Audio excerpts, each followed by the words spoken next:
I didn't know much about you before this year, and then I suddenly became very aware of you, as the world did, because, as I said earlier, you were the #1 subject searched on Google ahead of Donald Trump. Yeah. I didn't think it was even possible. Yeah. Why did you get suddenly so popular / infamous, do you think? I exploded.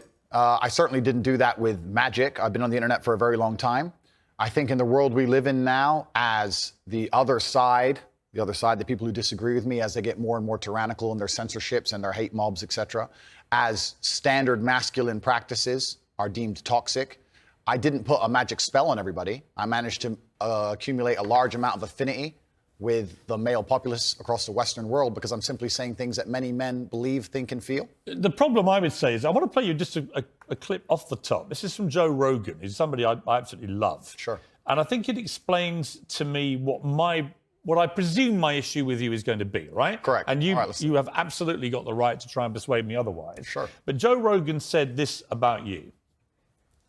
My 12-year-old and my 14-year-old asked me about Andrew Tate.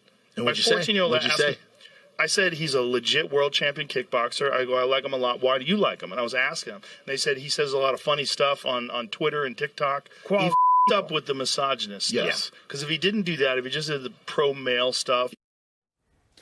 So I thought that was interesting, because when I've gone over everything that's been at the centre of the debate about Andrew Tate, I come down with Joe Rogan in the sense that there's a lot of stuff you say I agree with. You know, I've got 3 sons in their 20s.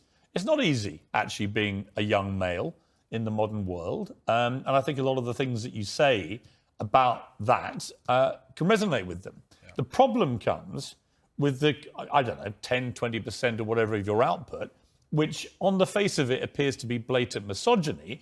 And when you couple that with your massive influence and huge reach, that is why the social media companies have decided to effectively cancel you. I don't believe in cancellation. I don't believe in censorship particularly. That's why I've invited you to come on the show. But I do think a lot of the things you've said are blatant misogyny. Do you accept that? So you made a very interesting point there. You just said on the face of it appear to be blatantly misogynistic. I understand that on the face of some of the long format content I've made, if you're going to take a few seconds out of hours, chop it up, put it all over social media, accompanied with my massive fame, then things can absolutely not be taken out of context. I do not hate women in any regard. I have no negative relationship with women. No women have come forward saying I've hurt them. I have no criminal record for hurting women. There's no way I can be seen as the face or the devil in regards to how men treat women on the planet. I'm absolutely and utterly the opposite. I believe in protecting and providing. I've been misunderstood. There's been large contingents of people who have tried very hard to purport lies about me. And the truth of the matter is, I've been producing content for a very long time. Hours and hours of videos been cut down to 2 or 3 seconds of clip. Those clips have gone viral and people misunderstand me. But I think you use this phrase and be taken out of context. And I'm not sure that is correct, in the sense that it still comes out of your mouth. And some of the things some of the things you've said, I just think are blatantly. Well, let's do them. Let's hear them. Let's go through some. Sure. Right?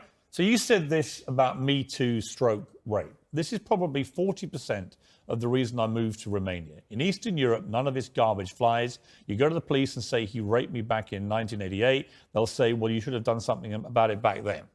Yeah, so the point I was making was obviously at the height of the Me Too scandal, and also if we look at Amber Heard and Johnny Depp, there's been a lot of high-profile cases where men have been accused of things they did not do without evidence, and their lives have been completely and utterly destroyed. Right. When I say these things, people sit and say that, oh, he hates women. I don't hate women. I think rape is disgusting. I would take a stronger stance on rape than the British government. I think these people should face the death penalty. But to sit and say that women without evidence can go forward and just make up accusations against men, even though they've been repeatedly proven to destroy men's lives at will, is absolutely and utterly. What about a woman who was raped back in 1988 and goes to the police?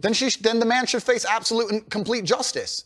But do you understand that when that clip appears on TikTok as a clip, and all right, as a clip, completely. Okay, but it's still something that came out of your mouth. Do you accept that when that appears on TikTok, a lot of young, maybe not as smart as you, young men, right, impressionable teenagers, will read that and go, what's he saying here? Is he saying that rape doesn't exist? No, I completely. I'm not going to sit here as a professional and say that I can't be taken out of context. What I will say is that one small sentence you've taken was from a 1-hour video where I explained that, of course, rape is disgusting. Of course, everybody should be punished for their crimes regardless of when they happen. But people are not perfect, male and female. And if you give women the opportunity to destroy men's lives without evidence, there's going to be a contingent of women who will do that. I'm trying to make a balanced and nuanced argument in a world where people have no attention span. They're going to take a few seconds, put it online, decide someone's good or bad, not be interested in the longer format video. And here I am.